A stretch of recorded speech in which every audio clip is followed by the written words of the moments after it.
पिछली वीडियो में पढ़े थे पाइथागोरस थ्योरम, जिसमें से उसमें एक चीज आई थी, उसमें एक वर्ड आया था स्क्वायर रूट, उसमें वर्गमूल निकालना पड़ रहा था हमें, उसमें स्क्वायर रूट की जरूरत आ रही थी। तो हम आज उसी पे डिस्कस करेंगे, स्क्वायर रूट पे। स्क्वायर रूट को हम लोग हिंदी में वर्गमूल बोलते हैं।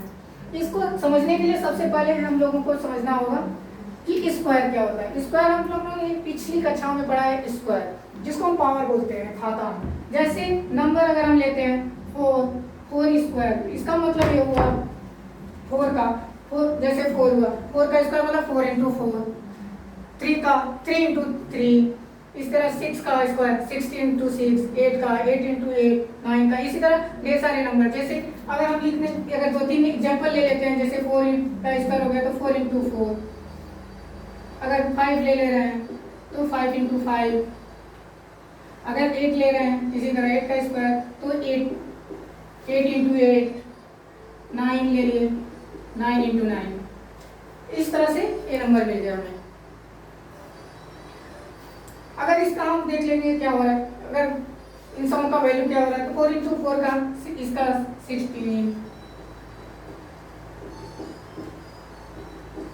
इस तरह मल्टीप्लाई किए तो हमें क्या मिला, 4 का स्क्वायर 16 हुआ, 5 का 25, 8 का 64, 9 का 81।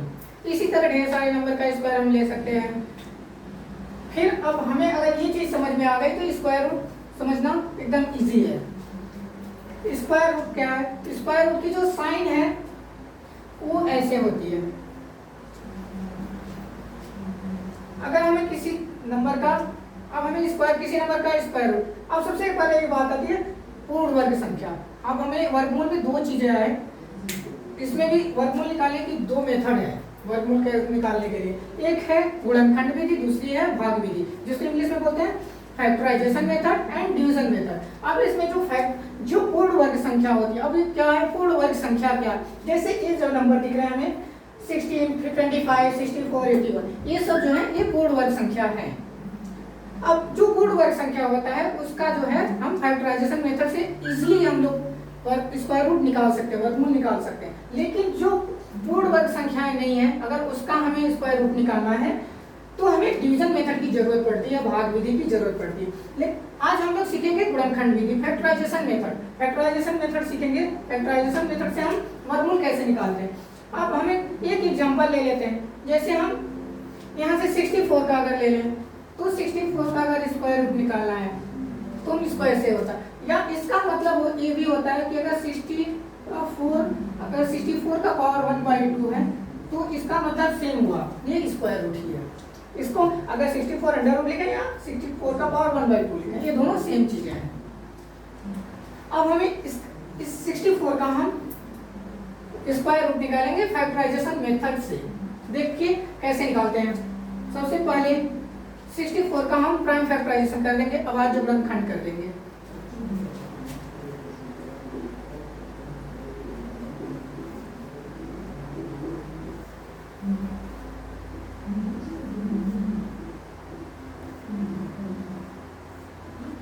इस तरह इसका फैक्टराइजेशन कर अभाज्य गुणनखंड निकालेंगे।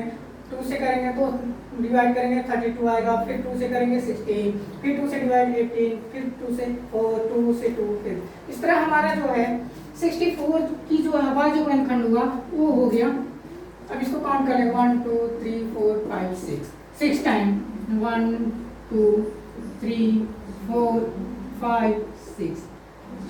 अब ये हो गया 64 का अभाज्य गुणनखंड। अब हमें इसका निकालना क्या है, वर्गमूल, स्क्वायर रूट निकालना है। तब इसको हम इस पे साइन में देंगे 64 अंडर रूट 64 जो होगा। इसमें क्या करते हैं तो दो का पेयर, दो का जोड़ा बनाते हैं, सेम नंबर का जो आपस में जो सेम नंबर मिला रहता है गुणनखंड में उसका पेयर बनाते हैं। इसमें क्या हुआ, जो 2 है वो 6 टाइम आया था तो हमारा 3 पेयर बन रहा है, 3 पेयर्स बन रहे हैं 2 के। तो हम पेयर की जगह वो एक ही नोट करते हैं, एक पेयर के, और उसका आपस में मल्टीप्लाई करते हैं। तो 2 इंटू 2 इंटू 2, इसके अंडर रूट 64 जो हो गया, इसका आपस में मल्टीप्लाई करेंगे तो 2 2 जा 4 2 जा 8 हो गया, या अंडर रूट 64 हो गया प्लस माइनस 8। अब यहाँ पे एक चीज नई चीज आगे दिख रही है, माइनस भी आ रहा है, प्लस माइनस है। अब ये क्या है, प्लस माइनस वर्ग स्क्वायर रूट की दो वैल्यू होती है, प्लस माइनस क्यों होती है? जैसे अभी हमने यहाँ पे देखा था 8 का, जब 8 का स्क्वायर किया था तो 8 इंटू 8 जो है 64 हुआ। ऐसे ही अगर हम -8 का करते हैं, -8 का स्क्वायर, इसका मतलब ये होगा -8 इंटू -8, फिर ये भी क्या हो गया, ये भी 64 हो गया। मतलब दोनों का -8 का स्क्वायर करें या +8 का स्क्वायर करें, दोनों का 64 होगा। तो इसलिए हमारी जो स्क्वायर रूट की वैल्यू होती है दो होती है, प्लस और माइनस। अतः अब हमें यहाँ से अगर डिफिनेशन अगर देखना चाहेंगे स्क्वायर रूट की, तो अगर कोई ऐसी संख्या है जो पूर्ण वर्ग है, तो अगर उसका हम स्क्वायर करते हैं तो जो नंबर मिलता है, अगर उस नंबर का स्क्वायर रूट होगा तो वो वही नंबर होगा जिसका हमने स्क्वायर किया था। जैसे अभी हमने 64 का देखा, तो 64 का जो स्क्वायर रूट आया 8 आया, और हमने 8 का स्क्वायर जो किया था वो 64 हुआ था। अतः 64 का जो स्क्वायर रूट हुआ वह 8 हुआ। ये था फैक्टराइजेशन मेथड से स्क्वायर रूट निकालना। इसी तरह हम और भी नंबर का स्क्वायर रूट निकालेंगे। इसमें तो सेम पेयर बन रहे थे 2 2 का, इस तरह हम और भी अलग पूर्ण वर्ग संख्या लेंगे और उसका हम निकाल के देखेंगे कि कैसे होता है स्क्वायर रूट। अभी